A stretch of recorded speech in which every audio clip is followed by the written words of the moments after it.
지게 될 기쁨의 웃음소리, 부러먹는 행복상을 그려주는 낭만. 일롱이는 파도를 해가르는 고속보트들의 경쾌한 질주와 운빛 모리부를 누비는 우리가 제일 행복한 사람들 같습니다.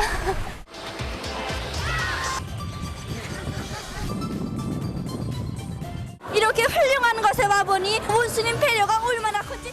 전국 각지 수많은 근로자들과 청소년 학생들이 끊임없이 찾아오고 있습니다.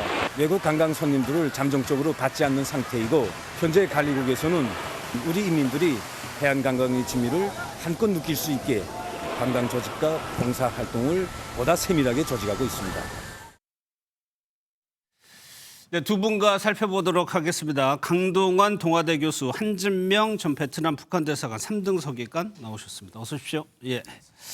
어제 통일부에서요, 북한에 대한 개별 관광 추진과 관련해서 다양한 방안을 검토하고 있다고 답했습니다. 일단 그 얘기부터 들어보겠습니다.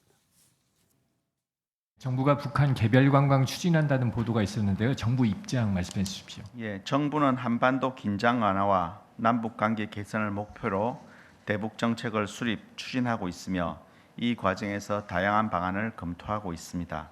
다만 특정 사안에 대해 확인해 드릴 내용은 없습니다.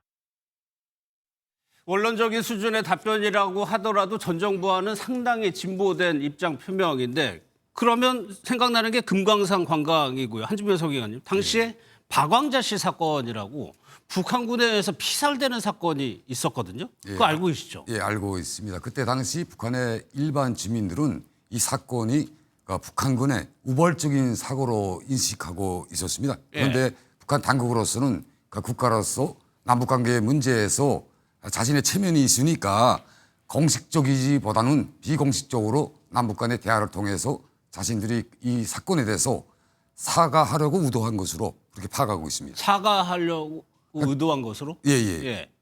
그러면 강 교수님, 그 당시에 우리 국민이 북한 땅에서 사망한 사건이고 지금도 남북 관계를 감안하면 정부가 지금 시작 단계긴 합니다만 앞으로 갈 길이 좀 멀어 보이기도 하거든요. 북한의 입장도 그렇고요. 네, 정확한 지적이신데요. 사실 우리 정부가 지금 이렇게 관광 재개를 발표하기는 했지만 고 박광자 씨 사건 이후에 이 안전보장에 대한 재발 방지 대책이 지금 마련되어 있지 않은 상태입니다. 또한 과연 우리 국민들이 거기를 갈 것인가라고 생각을 해보면 17년, 거의 20년이 지났지 않습니까? 지금 우리 국민들 해외여행 가면서 가장 자유롭게, 그리고 뭐 개인 방송을 하면서 자유로운 곳에 자기가 원하는 곳을 촬영하고 이런 여행을 주로 하고 있는데, 이 북한의 관광이라는 것은 제한된 공간 안에서 또 감시와 통제를 받아야 되는 관광이거든요. 과연 이런 관광을 과연 우리 국민들이 갈 것인가? 그리고 더 중요한 거는 과연 북한 당국이 이 관광을 재개할 것인가의 문제입니다. 그러니까 우리가 자꾸 지금 가겠다, 허용하겠다라고 얘기하지만 가장 중요한 관건은 북한 당국의 허용이 남아있다라는 점을 좀 볼 필요가 있죠. 그나마 북한에서 이득이 될 수 있는 게 아마도 외화벌이 정도가 됐는데, 북한은 지금 원산 갈마지구에 대해서 굉장히 열심히 홍보를 하고 조성을 해왔습니다. 저희도 전에 소개를 해드렸던 것 같은데, 그런데 한진명 서기관님, 지금 휴가철이에요. 지금 한창 관광객들을 받아야 되는 상황인데 북한의 TV나 방송을 보면은 이걸 중단했다고 하잖아요. 이거 왜 그런 걸까요? 그거는 북한 당국이 예상했을 때 북한으로 들어오는 외국인 관광객의 수가 자기네 예측했던 것보다 적지 않았나, 이렇게 좀 생각이 되는데요. 북한은 그 유치를 위해서 기존에는 중국에 있는 그 북한 대사관에서 북한을 관광하고를 원하는 외국인들의 비자를 받았거든요. 근데 제가 대사관에서 근무할 때 각 나라에서 주재하는 북한 대사관들이 북한을 방문하는 그를 원하는 모든 외국인들의 비자 발급을 승인하는 그런 지시를 내렸어요. 근데 그런 기대치에 비해서 외국인들의 관광, 말하자면 하루는 외국인들의 수가 늘지 않고 있다. 이렇게 생각을 하고 있습니다. 그러니까 북한 밖에 나가 있는 대사관에서는 이제 비자 신청하면 다 받아주는 정책을 취했을 텐데 실제로 받아보니까 그 수가 너무 적었다. 너무 적으니까 북한 당국도 이에 대해서 예측 불가능하기 때문에 일시적으로 차단하지 않았나, 이렇게 하게 되거든요. 그렇다면 강 교수님 저 시설을 만들어 놓은 시설을 놀릴 수는 없는 거잖아요. 네, 그렇습니다. 사실 처음에 만들었을 때는 이 러시아 관광객들을 겨냥을 했겠죠. 예. 하지만 지금 러시아 관광객들도 가기에는 비용이 너무 비쌉니다. 대략적으로 $1,800 정도의 이 관광 입장료가 있어야 된다라고 얘기를 하니까 러시아 관광객도 사실 그 가기가 어려운 상황이고 예. 그렇다고 북한 주민들이 이런 고급 시설을 사용할 수 있을까의 문제도 있습니다. 예. 결국 이 시설은 올해가 북한의 노동당 창건 80주년이 되는 해이거든요. 김정은이 가장 야심차게 만든 그 장소이고 지금 연일 북한의 방송에서는 뭐 근로자들을 위한 노동자들을 위한 가장 좋은 시설에서 인민들이 이 휴양을 즐기고 있다 선전을 하고 있습니다. 예. 결국 김정은의 이 80주년 당 창건 기념을 위한 선전용으로 활용되었다가 이게 폐쇄될 가능성도 굉장히 높다. 결국 뭐 고급 리조트라든지 또 이 해안 갈마 시설의 그 해양 리포츠 시설인데 이걸 과연 누가 이용할 수 있을 것인가의 문제인 거죠. 예. 결론적으로 뭐 중국, 러시아 관광객들을 받기로 생각을 했겠지만 그 수요가 많지 않기 때문에 결국은 이렇게 뭐 하나의 이 고철떡이처럼 그렇게 남지 않을까라고 또 전망을 해봅니다. 그럼 서 기관님 이 정도 금액이요. $1,800면은 지금으로 하면 250만 원 정도인데 내수라고 하죠. 네. 북한 주민들이 이용할 수 있는 금액입니까? 제 생각에는 북한 주민들이 이에 대해서 큰 관심을 돌리지 않으리라고 생각을 합니다. 그러니까 북한 내부적으로 바라봤을 때 북한에는 내국인용, 그리고 외국인 전용, 그러니까 대한민국 국민들을 위한 시설들이 따로따로 이렇게 분리되어 있거든요. 예. 그 때문에 그게 북한 주민들에게는 그림의 떡인 거예요. 이거는 철저히 외국인들을 위한 편의시설, 앞으로 향후 진행이 된다면 대한민국 국민들을 위한 것이지 철저히 북한 주민들을 위한 그러니까 휴양시설이 아닙니다. 아니 그러면 가려고 하면은 갈 수는 있는 겁니까? 갈 수가 없는 겁니다. 그러니까 일부 내국인들에게 허용된 지역이 있을 수도 있어요. 근데 제한된 구역이거든요. 그러니까 이런 포괄적인 모든 이 장소를 이용하기에는 아직 부족한 점이 많다고 생각을 합니다. 가고 싶다고 해가지고 차를 타고 이렇게 가거나 할 수 있는 자체가 안 된다는 말씀. 외국인 전용이거든요. 그럼 강 교수님 이 대목에서 북한으로서는 외화가 상당히 필요한 상황이고 하면 앞서 저희가 처음에 얘기했던 우리나라가 계속적으로 유화책을 하는 거에 대해서 손을 맞잡을 가능성은 어때요? 우리의 시각으로 보면 이 원산 지역들을 잘 연결할 수 있습니다. 왜냐하면 기존에 금강산 관광을 했고 또 경원선이라는 상징적인 의미도 있기 때문에 이러한 복합지구를 연결하면 뭐 한국과 북한의 관광을 할 수는 있겠죠. 근데 그거는 우리의 시각에서 보면 그런 기대감이 있겠지만 북한은 지금 이 외화벌이를 하기 위해서 한국 관광객을 받을 만큼 그렇게 무리수를 둘 필요가 없다라는 겁니다. 그런 상황까지는 아니다. 네, 왜냐하면 아무리 외화가 부족한다고 하더라도 북한에서 가장 중요한 거는 김정은의 교시입니다. 근데 김정은이 분명하게 적대적 두 국가론, 대한민국을 제1의 주적으로 불변의 이 적대국으로 간주해라라고 지시를 한 상태인데 과연 북한 당국이 이 교시를 뒤집고 한국 관광객을 외화벌이를 위해서 받을까? 굉장히 회의적이라는 거죠. 그래서 자꾸 저희가 이 한국의 어떤 신정부가 들어서면서 그런 기대와 갈망 섞인 목소리로 이렇게 북한 당국에 뭐 이 관광도 재개하려고 하고 자꾸 메시지를 보내고 있지만 저는 이 김칫국부터 먼저 마신다 이렇게 표현할 수 있을 것 같습니다. 알겠습니다. 이 이제 원산 갈마지구 홍보 영상을 찍으면서 이제 여러 가지 영상들이 선전이 됐어요. 근데 홍보 영상이라는 게 다 연출을 하는 건데 문제는 이것이 현실성이 있느냐인데 서 기관님이 보신 그 홍보 영상이 북한 주민들이 볼 수 있는지는 모르겠지만 본다고 하면 이것이 현실성이 있다라고 생각을 할까요? 북한 주민들 자체는 그것에 대해서 관심이 없을 겁니다. 왜냐하나 북한 주민들 자체가 당장 그 연명을 하기 위한 이것이 더 바쁘지.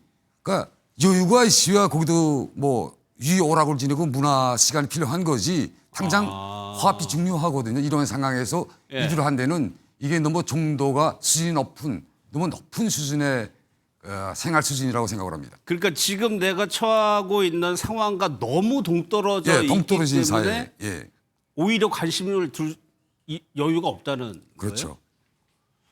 그렇다면 저 영상을 찍을 때 찍는 과정을 한번 생각해 보면 거기에 여러 사람들이 동원이 되는 거잖아요.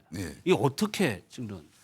북한의 체제 특성상 이것은 충분히 가능하다고 생각을 합니다. 북한은 이때까지 사회주의 체제 홍보를 위해서 여러 가지 제스처들을 많이 취했거든요.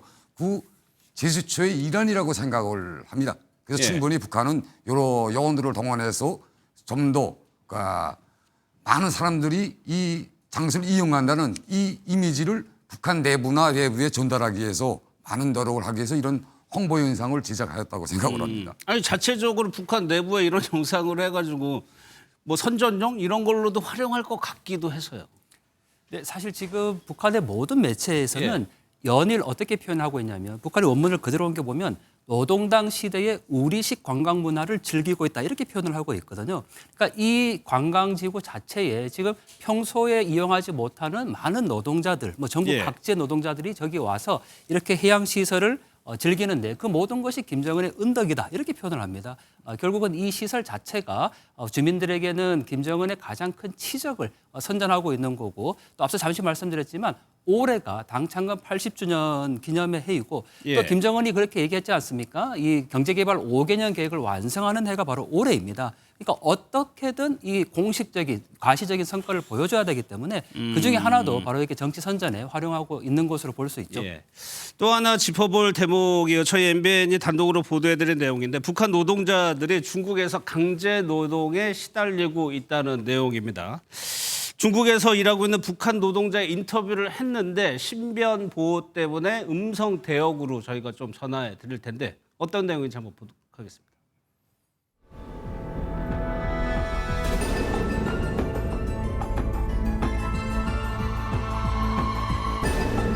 아침 6시 30분에 깨서 밥 먹고 7시 30분에는 일을 시작해서 밤 10시까지 일하는 날이 많아요. 11시까지도 일해요. 돈 많은 사람들 술자리에 북한 여자 불러주면 5,000위안을 주겠다고 제안했는데 관리자들이 응했거든요. 별달리 문제는 없었어요. 강 교수님, 저희가 취재한 바로는 북한에서 중국에 나가서 일하는 북한 노동자들의 근무 환경이 너무 열악하거든요. 네. 사실 이렇게 인터뷰를 해서 세상에 이 소식이 전해진다는 것 자체가 굉장히 의미가 있다고 생각합니다. 많은 분들이 이 해외 노동 파견된 북한 노동자들에 대한 관심을 두지 않는데요. 북한 당국은 충성의 외화벌이라고 부릅니다. 충성의 외화벌이. 네. 그리고 뭐 지금 인터뷰한 곳은 이제 중국의 여성 노동자들이지만 러시아에 나가 있는 건설 노동자들도 많이 있습니다. 이러한 노동자들이 결국은 김정은의 통치 자금, 외화벌이를 위해서 자신의 노동을 착취당하고 있다라고 보여지고 지금 실제로 인터뷰한 내용들을 보면요. 하루 14시간에서 15시간 노동을 한다라고 되어 있습니다. 뭐 한국의 노동 기준을 정확하게 따지면 거의 2배 되는 일을 하고 있는 거거든요. 그렇죠. 그러니까 어떠한 노동법이라든지 뭐 노동 규정이 지켜지지 않는 상태이고 심지어는 외출할 때 이제 감시까지 붙는다. 그 얘기는 일거수일투족을 다 감시를 받고 있다라는 얘기죠. 공장에 기계화된 부품처럼 그렇게 일하고 있는 이 북한 여성들의 열악한 실태를 아주 잘 세상에 지금 전한 그런 사례라고 볼 수 있습니다. 그런데 서희가 저런 대우를 받음에도 불구하고 저희가 듣기로는 북한 내부에서 그래도 저 중국으로 나가서 일하려고 하는 사람이 굉장히 많다고 들었거든요. 이거는 왜 그런 거예요? 그것은 북한의 생활비를 가지고 북한 주민들이 여유로운 삶을 향유할 수가 없기 때문에 이런 상황이 발생을 합니다. 그래서 그래도 해외에 진출하게 되면 해외에서 미국의 달러나 가지고 임금을 지불받을 수 있거든요. 국내의 내화가 아니라. 그러니까 북한에는 이중 가격이 존재하기 때문에 그 외화를 가지고 북한에서 환율적으로 계산할 때 굉장히 몇십 배에 달하는 돈을 자기가 가질 수 있는 겁니다. 그렇기 때문에 북한 주민들 속에서 해외에 나가서 일을 하는 것이 아무리 힘들어도 그것이 하나의 로망의 직으로. 로망일 정도예요? 그렇죠. 그게? 북한 당국에는 그 해외 파견되는 그 사람들을 위한 서비스 직종을 위한 실습 식당이라는 것도 있거든요. 그것에서 어느 정도 몇 달간 실습을 거치고 뭐 걷는 방법, 서비스 방법 배워가지고 그다음엔 중국으로 파견돼서 그곳에서 생활을 하고 있습니다. 근데 그게 자격 요건이라든지 구체적인 기준이 없어 보이는 것이 또 무슨 얘기를 하냐면 뇌물을 고았다? 그러니까 나가기 위해서 뇌물을 바쳤다는 거죠? 그것은 북한에 있을 때 하나의 결점이거나 이렇게 판단되지는 않습니다. 북한 사회 자체가 시스템 자체가 모든 것이 뇌물로 해서 말하자면 둥령이 되고 순환되는 국가 시스템이 모든 분야에서? 그렇죠. 그러니까 제가 알기로도 북한에서 이제 해외 근로를 나가기 위해서는 300 내지 400달러의 뇌물을 고여야 한다. 이게 통상적인 수치고 이에 대해서 불만이나 의견을 제기하는 사람이 한 명도 없습니다. 응당 지불해야 되는 당연한 걸로 알고 당연한 있다는 걸로 거예요? 생각을 하고 있거든요. 그게. 그럼 앞서도 뭐 강 교수님이 외화벌이 수단이라고 하셨는데 이게 돈을 벌어도 그 번 돈 그대로 북한 근로자에게 주지는 않을 거 아니에요? 그렇습니다. 당연히 상납급이라는 이름으로 다 바치게 되는 거고요. 예. 또 앞서 잠시 말씀 주셨지만 뇌물을 줘서라도 그렇게 이제 나가면 하나의 기회가 생긴다라는 겁니다. 그 정도로 북한 내부에서 살기보다는 더 어렵기 때문에 이렇게 바깥에 나가서라도 조금의 기회를 찾아보겠다라는 거니까 북한 예. 당국의 이 내부의 상황들을 알 수 있는 거고요. 또한 이 국가계획본이 뭐 러시아 같은 경우에는 한 달에 $1,000 정도가 됩니다. 이 러시아에서 뭐 일용 노동을 해서 한 달에 $1,000를 바친다라는 거는 거의 불가능하거든요. 예. 그러다 보니까 지금 앞서 이 인터뷰에서도 봤던 것처럼 하루 14시간 노동 그리고 임금을 그냥 주는 게 아닙니다. 왜냐하면 여기에서 이제 먹고 입고 해야 되지 않습니까? 심지어는 뭐 잠도 자고 해야 되는데 그 비용까지도 다 청구를 합니다. 이 나가 있는 노동자에게. 그렇기 예. 때문에 뭐 실제로 한 달에 월급이 만약에 $100다 그러면 $100를 손에 쥐어주는 게 아니라 이 노트에 그거를 쓰는 거죠. 그리고 $100에서 먹는 거 뭐 $10 또 제하고 또 자는 비용 제하고 이렇게 모든 생필품을 제하고 나머지를 이제 노동자들에게 주기 때문에 실제로 노동자들 받는 돈은 없고 그 나머지 돈들은 대부분 다 이 김정은의 통치 자금으로 들어가고 있다고 해도 과언이 아닙니다.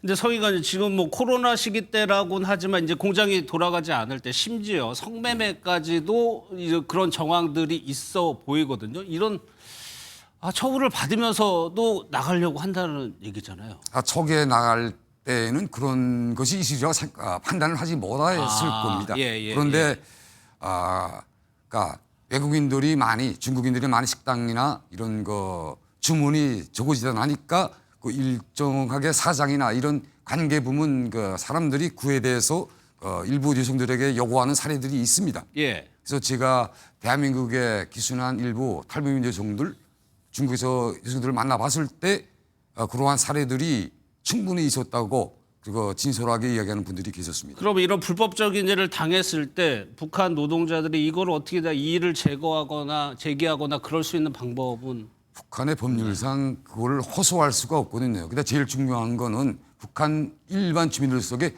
법적 의식이 없다는 것입니다. 그들이 법에 대해서 잘 모르거든요. 그러니까 자기가 이에 대해서 어디에 어떻게 그에 대해서 반발하고 의견을 제기해야 되는가 이에 대해서 제대로 인식하지 못하기 때문에 불합리한 처우를 받으면서 견디어낼 수밖에 없는 이런 상황에 있습니다.